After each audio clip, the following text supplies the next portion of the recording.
waaxda barwaaqe ee degmada Daynile ayaa waxaa lagu qabtay xaflad kooxda kubadda cagta ee Onkod oo ku guuleysatay tartanka bisha barakeysan ee Ramadaan ku guuleysatay. munaasabadda waxaa goobjoog ahaa mas-uuliyiin ka tirsan maamulka degmada iyo kan isboortiga. ugu horeyn waxaa madasha ka hadlay gudoomiyaha waaxda barwaaqe ee degmada Daynile ee gobolka Banaadir. salaan ka bacdi waxaan leenahay halkan waxaan ku bilownay waaxda barwaaqo 8 kooxood waxaan u aragnay in isboortiska hoos u dhacay. waxaa markii aan bilownay waa aragtaan hadda quruxda iyo wanaagga ka socda. waxaa qaaday hadda labada kooxood hadda ugu awood badneed way taagan tahay inkastoo ay ka liidan kuwa kaleba. waxaan rabnaa in oo isboortiska hadda ka bacdi kor loo qaado oo aan loogu reetagin intaan insha Allah haddii ilaahay yiraahdo biidnillaahi kariim waxaan kala tashan doonaa xagga arrimaha bulshada waxay qosaysaa gudoomiyaha isboortiga ee degmada Daynile oo tartankan qayb weyn ka ahaa ayaa isagana ka sheekeeyay tartankan ujeedkiisa iyo heerarka kala duwan oo ugu soo maray.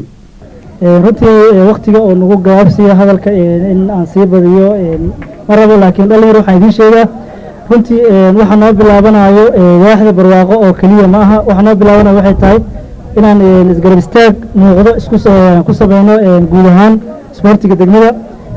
waxa waaxda barwaaqo ay maanta bilaabaysana ma ahan kaliya in kaligeed ku ekaato waa waxaan uga fadhino 5 waaxood ee degmada oo waxaan doonaynaa wada tashi guud inaan haddii ilaahay yiraahdo aan wax ku wada wajahno. waxaan leeyahay dhalinyaro niyadiina furan qalbigiina furan inaan iswada garab istaagno hal meelna aan ka wada duulno haddii ilaahay yiraahdo si muuqaal wanaagsan iyo waxyaabaha aan ku taameyno aan u helno haddii ilaahay yiraahdo mustaqbalka dhow.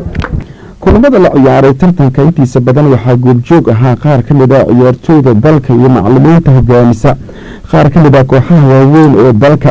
waxaana macallimiinta qayb ka ahaa macallin Cabdi Bootaan oo hogaamiya kooxda Gusir Sports Club. madasha iyo goobjoog ahaa hadalkoodan ayuu halkaa ka jeediyey. waaxda barwaaqo waxa hadda bilowday ma aha tartan Ramadaan oo kan la dheela ma aha.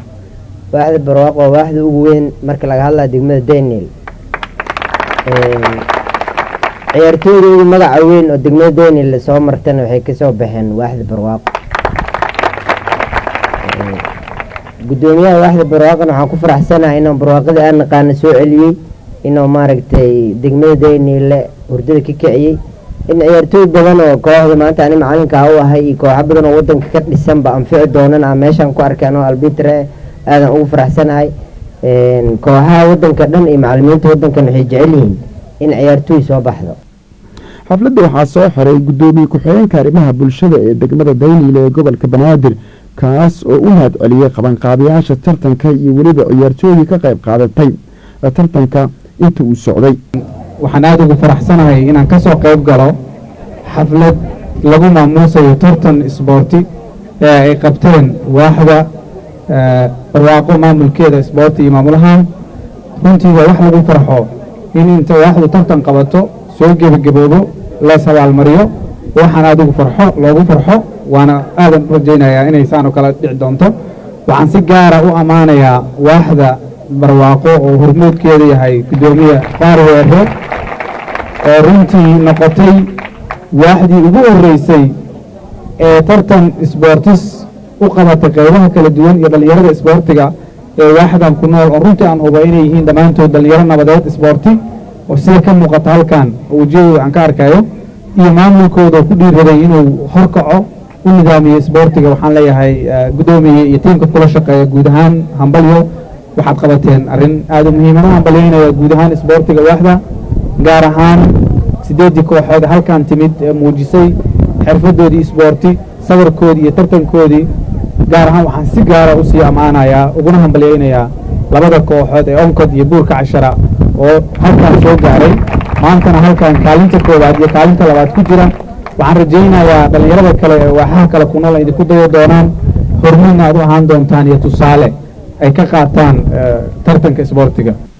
ugu dambeyntii waxaa halkaa lagu guddoonsiiyey kooxda kubadda cagta ee Onkod koobkii ay hanatay iyo bilabihii ay nasiibka u yeesheen waxayna halkaa ku soo bandhigeen dabaaldeg. qaar ka mid ah ciyaartooyda ayaana mikrofonka la dhex qaadnay. taariikh almaco Astaan Sports degmada Daynile.